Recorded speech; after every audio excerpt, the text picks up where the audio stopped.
कि उस समय हुआ ये कि उनके पूजा घर में जो प्रसाद चढ़ाए जाते थे वो अपने आप गायब हो जाते थे। तो लोग सबको ही कहते हैं कि महादेव ने ग्रहण कर लिया।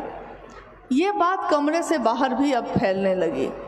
एक दिन उनके कार्यालय में उनके पदाधिकारियों ने, जो उनके साथ काम करते थे ऑफिस में, उन लोगों ने उनसे कहा कि हरिंद्रानंद जी, हम लोगों ने सुना है कि आपके घर में प्रसाद चढ़ जाते हैं।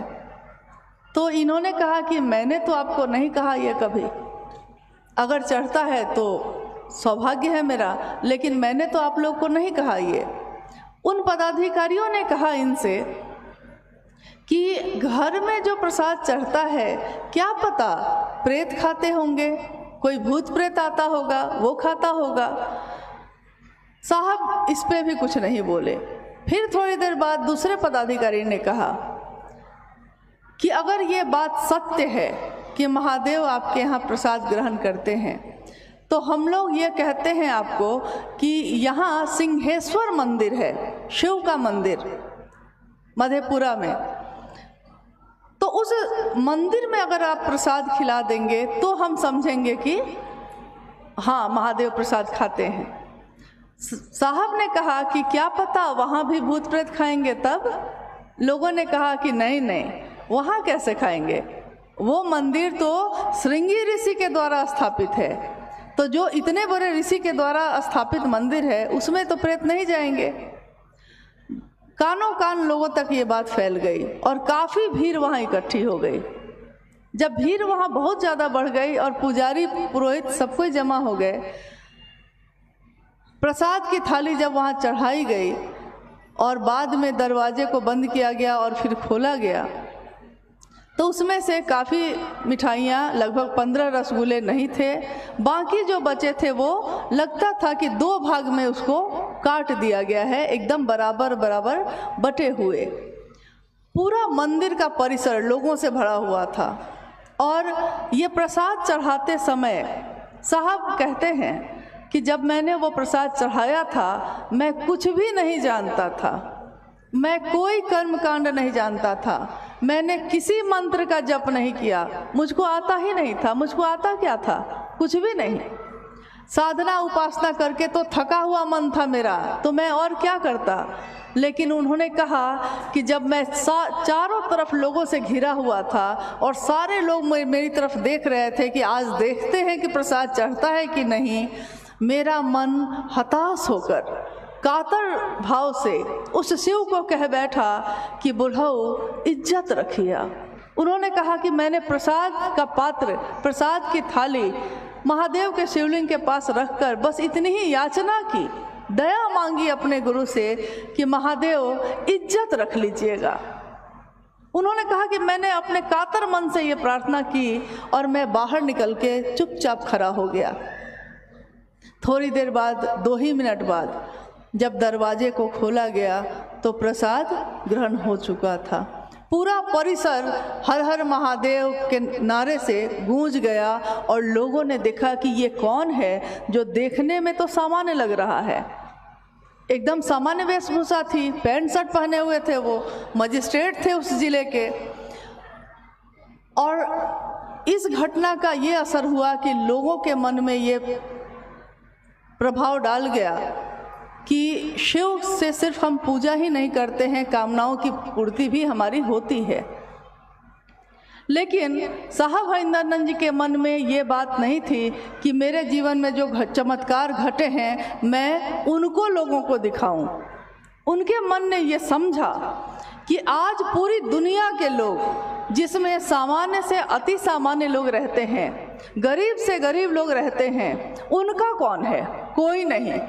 उनका गुरु कौन होगा, अमीर का भी हो, गरीब का भी हो, हर जाति का हो, हर धर्म का हो, ऐसा गुरु कौन है जो सबका हो सकता है। तो जब भी हम अपने इतिहास पर नज़र डालते हैं तो किताबें कहती हैं, ऋषियों ने कहा है कि संभवे गुरुवे नमः, यानी गुरु हैं वो। तुम त्रिभुवन गुरु वेद बखाना, तुम त्रिभुवन के गुरु हो, तीनों लोगों के गुरु हो। ये मैं नहीं कहता, ये वेदों ने बखान किया है। तुम विद्या के तीर्थ हो। मतलब जितनी भी तरह की विद्याएं हैं, जितने भी तरह के ज्ञान हैं धरती पे, उन सब के तुम क्या हो? तो तीर्थ हो। तो उनके मन ने ये सोचा कि जब इतना सुंदर गुरु उपलब्ध है, इतना बड़ा गुरु उपलब्ध है, और हर व्यक्ति, सामान्य से सामान्य व्यक्ति उस शिव को अपना बना सकता है, तो क्यों नहीं हम लोग इस बात को दूसरों को कहें। शुरू में उनको काफ़ी कठिनाई हुई, क्योंकि सबने यही कहा कि हम महादेव की पूजा तो करते ही हैं, तो जब महादेव की पूजा हम करते हैं तो हम गुरु क्यों माने। सामान्यतः आप भी किसी को कहते होंगे तो वो हो सकता है यही कहते होंगे कि जब शिव भगवान के रूप में सब कुछ दे सकते हैं तो गुरु क्यों माने। साहब हरिंद्रानंद जी ने उन लोगों को समझाया कि ईश्वर के रूप में वो सब कुछ दे सकते हैं, लेकिन सब कुछ प्राप्त कर लिया है और उसको संचालित करने का ज्ञान नहीं है, तो क्या होगा। जीवन है, जीवन को चलाने का ज्ञान नहीं है। हमारे पुराणों में या हमारे बुजुर्ग कहते हैं कि पूत कपूत हो तो क्या धन संचय, पूत सपूत हो तो क्या धन संचय। सुना है आपने कभी? पूत कपूत हो तब भी धन संचय करने की ज़रूरत नहीं है, और पूत सपूत हो तब भी ज़रूरत नहीं है। कारण, क्योंकि बहुत सारी संपत्ति आप अपने बेटे को दे सकते हैं, लेकिन अगर उस पुत्र को उस संपत्ति को संभालने का ज्ञान नहीं होगा तो क्या होगा। सारी संपत्ति वो बेच के घूम घाम के ख़त्म कर देता है, क्योंकि उसको पता ही नहीं है कैसे चलाए। एक छोटा सा परिवार भी आप चलाते हैं तो उस परिवार को चलाने का ज्ञान भी अगर नहीं हो हम लोग के पास, तो हम उस परिवार को भी नहीं चला सकते हैं। तो उन्होंने कहा कि ज्ञान की ज़रूरत बहुत ज़्यादा है। न जाने क्यों महादेव के विभिन्न स्वरूपों की पूजा हुई है। किसी ने महाकाल के रूप में पुकारा उनको, किसी ने महायोगेश्वर के रूप में पुकारा है, किसी ने महासोमेश्वर के रूप में पुकारा, किसी ने महाऔढ़रेश्वर के रूप में पुकारा, किसी ने कहा कि महामृत्युंजय हैं वो, किसी ने कहा कि वैद्यनाथ हैं वो, किसी ने कहा कि उमा के पति हैं वो, किसी ने कहा कि शमशानी और निहंगी हैं वो, किसी ने कहा तीनों लोकों का पति है वो, सब कुछ त्याग के बैठा है वो। आजकल एक गीत बज रहा है, बड़ा अच्छा है, क्या वो करेगा लेकर चढ़ावा, सब कुछ त्याग के बैठा है वो। क्या करेगा वो चढ़ावा लेकर, क्योंकि जो भी हम देंगे ये तो उसी ने हमको आपको दिया है, तो हम उसको देंगे क्या। लेकिन एक ऐसी चीज़ है जो हम दे सकते हैं उस महादेव को। ये बात उन्होंने समझाई कि आप चढ़ावा देकर, रुपए पैसे देकर, मिठाइयाँ और फल और जल और दूध चढ़ाकर उस महादेव को प्रसन्न कर लेते हैं, सही बात है, लेकिन ज्ञान प्राप्ति के लिए उस महादेव के सामने प्रेम और समर्पण की विधा अपनानी होगी, एक निष्ठ होना होगा। गुरु के प्रति अगर शिष्य अनुशासित नहीं हो, एक निष्ठ नहीं हो, तो फिर गुरु भी उस शिष्य के मन में कुछ नहीं उतार सकते। बहुत जगह ऐसा देखा गया कि किसी के पिता हैं और वो गुरु भी हैं, शिक्षक भी हैं, लेकिन बच्चा पढ़ना नहीं चाहा। अब अपने पिता से वो पैसा ले रहा है, सुविधा ले रहा है, लेकिन पिता से ज्ञान लेने में उसकी रुचि नहीं है, तो पिता जबरदस्ती उसको ज्ञान दे सकेंगे। सामान दे सकते हैं, सुविधाएं दे सकते हैं, लेकिन ज्ञान के लिए गुरुमुख होना पड़ता है, यानी गुरु के तरफ उन्मुख होना पड़ता है, गुरु के तरफ अपने मन को करना पड़ता है।